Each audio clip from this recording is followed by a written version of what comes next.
सभी को नमस्कार मेरा।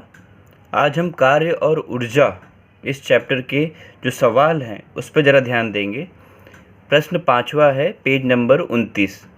प्रश्न पहला ये है, एक विद्युत पंप की शक्ति 2 किलोवाट है तो पंप प्रति मिनट अर्थात 1 मिनट के हिसाब से, तो प्रति मिनट अर्थात 60 सेकेंड में कितना पानी 10 मीटर ऊंचाई तक खींच सकता है। 10 मीटर ऊंचाई मतलब वहाँ पर 10 मीटर का विस्थापन कह लो या ऊंचाई h, ये मान दिया गया है। हमें ज्ञात क्या करना है, कितना पानी मतलब कितना द्रव्यमान भर कर पानी ऊपर जा सकता है, तो हमें m का मान ज्ञात करना है। तो सबसे पहले दिया गया मान क्या है हम वो लिखते हैं। दिया गया मान, हमारे पास शक्ति दी गई है 2 किलोवाट की पावर, शक्ति दी गई है, शक्ति P, ये दिया गया है 2 किलोवाट। तो किलो को हम नॉर्मल कर लेंगे, हम कैसे करेंगे, 1000 से गुणा करके, तो वो हो जाएगा किलो के हिसाब से क्या हो जाएगा 2000, 1 किलो अर्थात 1000, सो 2000 वाट। 2000 वाट लिखो या उसकी दूसरी इकाई 2000 जूल प्रति सेकंड लिखोगे तो भी चलेगा, घबराना नहीं है। जूल प्रति सेकंड मैंने बताया है पहले से कि ये शक्ति की यूनिट है, वाट या तो जूल प्रति सेकंड। तो शक्ति का मान है हमारे पास। दूसरा समय दिया गया है t, समय है आपके पास 1 मिनट, प्रति मिनट लिखा हुआ है ना, 1 मिनट अर्थात 60 सेकेंड। उसके अलावा ऊंचाई दी गई है,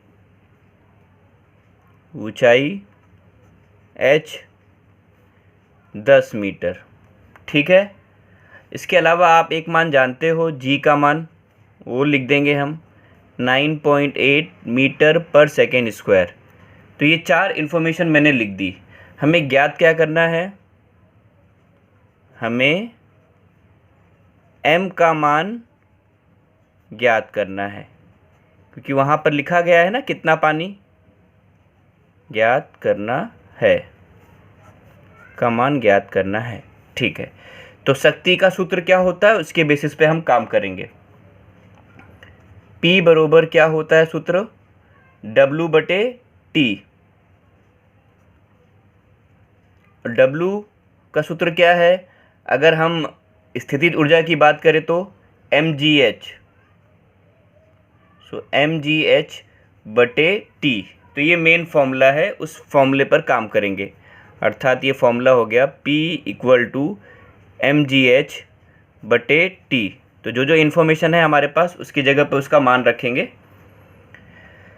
P का मान दिया गया है 2000, इकाई हम बाद में रखेंगे, m ढूंढना है। इसके अलावा क्या क्या है, g का मान कितना दिया गया है 9.8, जो आपको पता है,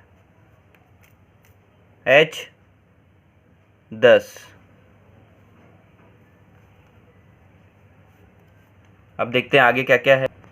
t का मान 60 सेकेंड, 60 लिख दिया हमने, ठीक है। तो कुछ देख लेते हैं, कैंसिल हो रहा है तो 1 0 से 1 0 कैंसिल हो गया, 2000 यहाँ पर है, ये 6 अपॉन में है, बटे में है, वो उस साइड चला जाएगा ऊपर की तरफ। यहाँ पर m गुणे 9.8, ठीक है। अब क्या करेंगे, 9.8 को यहाँ पर डिवाइड में डाल देंगे क्योंकि यहाँ पर गुणा कर रहा है।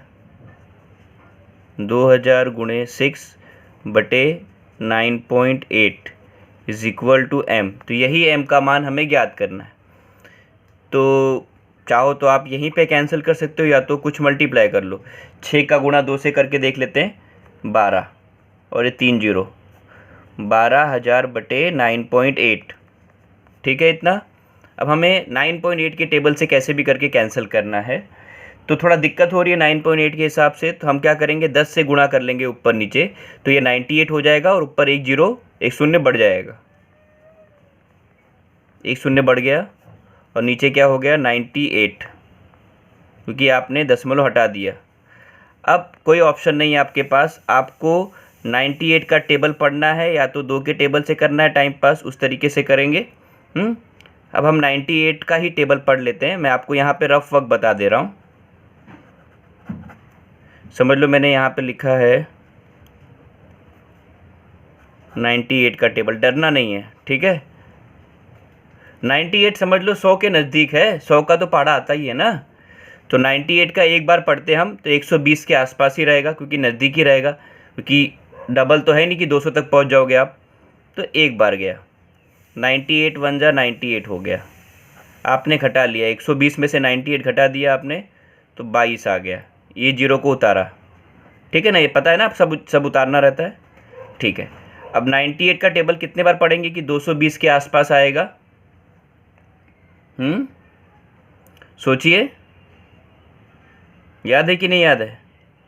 मैंने एक साथ सारे जीरो रख लिए आपके लिए, आपको टेंशन ना रहे, ठीक है। तो आगे कैसे करेंगे? अगर ऐसे दिक्कत हो रही है तो आप एक काम करो, एक ही जीरो को उतारो, उसके बाद में उतार लेंगे, ठीक है। 98 टेबल कितने पढ़ेंगे? 2 बार, क्योंकि 100 के पास है ना, 100 दूनी 200, तो 2 बार पढ़े तो 196 आ गया। आपने घटा लिया, ये आ गया आपका 24। अभी दूसरा जीरो उतार लेंगे। फिर वैसे ही लग रहा है, क्योंकि 300 तो होगा नहीं, 98 2 ही बार जाएगा, 196 आ गया। घटा दिया आपने, 44 आ गया। ये आखिरी जीरो जो बचा हुआ था वो भी उतार दिया। 98 यानी कि 100 के नज़दीक, 100 का 4 बार पढ़ेंगे, 400 तक पहुंचते हैं, तो यहाँ पे भी 4 बार।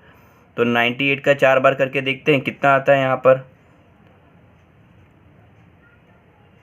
392 आ जाएगा यहाँ पर। तो आपने घटा लिया तो आखिरी में बचा कितना? 48, ठीक है। तो इसके आगे आप करोगे दशमलव में आएगा, तो आप लगभग में लिख सकते हो बस 1224 kg, ठीक है। तो ये लगभग हो जाएगा, क्योंकि हमने एग्जैक्ट नहीं किया ना, क्योंकि और आगे आ रहा था, जीरो बढ़ाता मैं, फिर दशमलव लगता, तो ये सब चलता रहता प्रोसेस, ठीक है। तो इसलिए आखिर में आप लिख दोगे यहाँ पर लगभग लिख देना, या तो लगभग का चिन्ह लगा देना 2 बिंदु करके यहाँ पर, ठीक है। वो अप्रॉक्सीमेटली या लगभग का चिन्ह हो जाएगा। तो आप आखिर में लिख देना कि वो प्रति मिनट 1224 किलोग्राम पानी 10 मीटर की ऊंचाई तक खींच सकता है। तो इस प्रकार से आपका ये पहला प्रश्न हो जाता है। अभी हम दूसरा सवाल देखते हैं। यदि 1200 वाट की एक विद्युत इस्त्री का प्रतिदिन 30 मिनट तक उपयोग किया जाता है, 1200 वाट की एक प्रेस है, उसे आप 30 मिनट डेली यूज़ करते हो, तो अप्रैल महीने में इस्त्री द्वारा उपयोग में लाई गई विद्युत ऊर्जा ज्ञात कीजिए। हमें ऊर्जा बतानी है कि कितनी ऊर्जा, यानी कि कितना W, कितना कार्य हम उस महीने इस्तेमाल करते हैं। सबसे पहले उस महीने के ऊपर डिस्कस कर लेते हैं। अप्रैल महीने के बारे में कहा जा रहा है, तो अप्रैल में दिन कितने होते हैं? 30 दिन। कितने होते हैं? 30। ये ज़रूरी है आपके लिए। जब भी किसी महीने के लिए बारे में कहा जाएगा तो आपको उसके दिन की काउंटिंग ज़रूरी है कि आनी ही चाहिए, ठीक है। कोशिश करिएगा। ये तो पता ही है ना पैटर्न, ये बताया गया है आपको। ऊपर रहेगा जैन 31, नीचे की तरफ फैब 31 से कम 30 तो होता नहीं है फैब में, 28 या 29। मार्च ऊपर आया 31, फिर ये 30 अप्रैल, अच्छा गड्ढे की तरफ आएगा तो 30 हो जाता है। फिर मई 31, जून 30, जुलाई 31, अगस्त 31, सितंबर 30, अक्टूबर 31, नवंबर 30, दिसंबर 31। इस तरीके से आप याद रखना, ठीक है। तो शक्ति कितना दिया गया? 1200 वाट, ठीक है। इतना दिन हमें मालूम पड़ गया। यहाँ पे समय क्या लिखा था? 30 मिनट। हमें मिनट को सेकंड में कन्वर्ट करना पड़ता है, ठीक है। सो 30 मिनट अर्थात कितना हो जाएगा? 30 मिनट को कन्वर्ट करना है हमें, तो सेकंड के हिसाब से क्या हो जाएगा? 60 सेकंड हो जाएगा। 60 मिनट में 60 सेकंड, ठीक है, क्योंकि 30 मिनट दिया गया है तो आपको 60 से करना है। इसके अलावा क्या करना है? क्या एक दिन की बात है ये? नहीं, 30 दिन की बात है, यहाँ पे मैंने आपको बताया, ठीक है। तो ये चीज़ें आ जाएंगी। 30 गुणे 60 गुणे 30, समझ में आया मैंने क्या कैसे किया? 30 मिनट था, मिनट को सेकंड में कन्वर्ट किया गया है, लेकिन ये एक दिन का हिसाब है, हमें 30 दिन लगातार करना है, इसलिए 30 आया यहाँ पर। अगर 31 दिन होता तो यहाँ पे 31 आ जाता, ठीक है। इन तीनों का गुणा कर लेते हैं हम, कितना आ जाएगा? 6 तियाँ 18, 18 तियाँ 54, और ये 3 जीरो लगा दो। इस प्रकार हमें मिल गया समय 54,000 सेकेंड। हमें ज्ञात क्या करना है, कितनी ऊर्जा, कितना कार्य, W। हमें W का मान ज्ञात करना है। अच्छा, अब सूत्र तो पता ही है, वही P बराबर W/T होता है। यहाँ पे ज़्यादा डीप में जाना नहीं है, यहाँ पर MGH वगैरह कुछ करना नहीं, क्योंकि यहाँ पर M वगैरह कुछ दिया नहीं गया है। तो P तो पता है, ठीक है, T भी पता है, लगा देते हैं यहाँ पर। उससे पहले चाहिए तो आप T को इस साइड घुमा दो, अर्थात W बराबर PT लिख देते हैं हम। P का मान दिया गया है 1200, T का मान कितना दिया गया है, अभी T हमने निकाला 54,000, ठीक है। इन दोनों का गुणा कर देंगे, गुणा करने पे कितना आ जाएगा आपको, 12 चौक 48, 4 गया हासिल, 12 पच्चे 60 और 4 64, 1 2 5 0 यहाँ पर, ठीक है। इतना समझ में आया आप सभी को। इसके बाद मैं कुछ नया करके दिखा रहा हूँ आपको, ज़रा ध्यान से देखना है। यहाँ पर मैं यहाँ पर एक नया कुछ कर रहा हूँ, ज़रा ध्यान से आपको सभी को देखना है। 1 2 3 4 5, ये 5 शून्य दिख रहा है, 5 5, उसके बाद 6 7। मैं यहाँ पर पॉइंट लगाना चाहता हूँ 6 के बाद। अगर मेरी इच्छा 6 के बाद पॉइंट लगाने की है तो मैंने कितने डिजिट को क्रॉस किया, कितने नंबर को क्रॉस किया, 1 2 3 4 5 6 7, तो आपको लिखना है 6.48, ठीक है। इंटू आ जाएगा 10 के घाते 7, क्योंकि आपने 7 नदी क्रॉस करी। आप कह सकते थे सर आपने पीछे का 0 क्यों नहीं लिखा, ये तो पीछे के 0 का कुछ मतलब तो है नहीं, इसलिए हमने जो जहाँ तक नंबर थे हमने वो वहाँ तक लिखने की कोशिश करी। 6.48 और सर पे 7 कैसे आया, समझ में आया ना आपको। ये 5 ये यहाँ तक लिखे गए थे ना, इसलिए 7 डिजिट का वो 7 आया। तो इस प्रकार आपको ये मिल गया कार्य W। लेकिन प्रश्न में पूछा गया है, अगर आपसे पूछा जाए कितना यूनिट, तो हमें इसे यूनिट में कन्वर्ट करना होगा। तो यूनिट के बारे में क्या पता है आपको, यूनिट कैसे पता चलता है हमें। 1 यूनिट बराबर कितना होता है, 1 यूनिट बराबर होता है 3.6 इंटू 10 के घाते 6 जूल। 1 यूनिट की खासियत इतनी है, तो हमें यहाँ पर बताना है कि कितना यूनिट आया रहेगा। तो आपको इससे भाग देना है, जिससे यूनिट मालूम पड़ जाएगा। 6.48 गुणे 10 के घाते 7 बटे में करेंगे हम 3.6 गुणे 10 के घाते 6। इससे क्या हो जाएगा, ये यूनिट में कन्वर्ट होगा, ठीक है।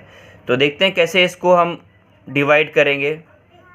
तो इसमें कैसे मालूम पड़ेगा, देख इसमें हम क्या करेंगे, 10 के पावर पे 6, 10 के पावर पे 7 है, यहाँ पे कटेगा, एक 10 तो बचेगा यहाँ पर। तो यहाँ पर आ जाएगा 6.48 गुणे 10 बटे में 3.6, ठीक है। तो 10 का गुणा कर लेते हैं यहाँ पर, तो ये यहाँ पे शिफ्ट हो जाएगा 64.8 बटे में 3.6, 10 यहाँ पे डिजिट आ गया, ठीक है।